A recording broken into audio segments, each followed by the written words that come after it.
Hello friends, நம்ம short என்ன பார்க்க போகிறோம் அப்படின்னா, அனாயன்ஸில் படிக்கிற செமஸ்டர் எக்ஸாம் ஸ்டூடெண்ட்ஸ் உங்களுக்கான ரெகுலேஷன் 2021 தேர்ட் செமஸ்டருக்கு மேலே போகிற சப்ஜெக்ட்டில் எவ்வளோ மார்க் ப்ரோ எடுத்தால் பாஸ் அப்படிங்கிற மாதிரி நிறைய கன்ஃபியூஷன்ஸ் இருக்கலாம்.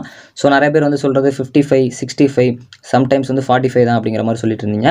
ஸோ உங்களோட அஃபீஷியலான ரெகுலேஷன் 2021 14.2, 14.3 ரீட் பண்ணிங்க அப்படின்னா அதில் என்ன சொல்லியிருப்பாங்க அப்படின்னா, தேர்ட் அட்டெம்ப்ட்டுக்கு மேலே போகிறப்போ 50% வந்து மினிமம் நீங்கள் செமஸ்டர் எக்ஸாமில் இது பண்ணுற மாதிரி இருக்கும். தனியாக நீங்கள் அதை எடுக்கணும், இன்டர்னல் மார்க் கன்சிடர் பண்ண மாட்டோம் அப்படிங்கிற மாதிரி சொல்லியிருப்பாங்க. ஸோ அப்போ எங்களோட பாஸ் மார்க் எவ்வளோன்னு கேட்டிங்கன்னா, ஸோ நீங்கள் வந்து இப்போ ஒரு கன்ஃபியூஷன் இருக்கலாம். நான் வந்து 50 மட்டும் எடுக்கேன் எண்டு செமஸ்டரில் ஏதாவது செமஸ்டர் எக்ஸாமில் அப்படின்னா அதை கன்வெர்ட் பண்ணுறப்போ எனக்கு 100க்கு 60 கன்வெர்ட் பண்ணுவாங்க. அதை கன்வெர்ட் பண்ணுறப்போ எனக்கு மார்க் வந்து கம்மியாகும். ஸோ அதனால் எனக்கு 50க்கு மேலே வரதுனால நான் 65 இந்த மாதிரி எடுத்தால் தான் எனக்கு வந்து பாஸ் அப்படிங்கிற மாதிரி நினச்சிங்கன்னா, ஸோ அப்படி இல்லை.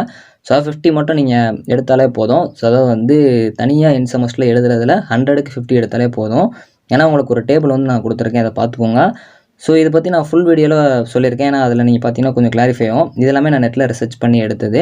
ஸோ மோஸ்ட்லி அஃபிஷியல் பிடிஎஃப்ல கொடுத்ததையும் நெட்டில் ரிசர்ச் பண்ணதையும் நான் சொல்லியிருக்கேன். இந்த வீடியோ கண்டிப்பாக யூஸ்ஃபுல்லாக இருக்கும்னு நினைக்கிறேன். நீங்கள் வீடியோ ஃபுல்லாக செக் பண்ணி பார்த்துட்டு இந்த வீடியோ இருக்க பாருங்கள். அப்படின்னா தான் உங்களுக்கு புரியும். தேங்க்ஸ் ஃபார் வாட்சிங்.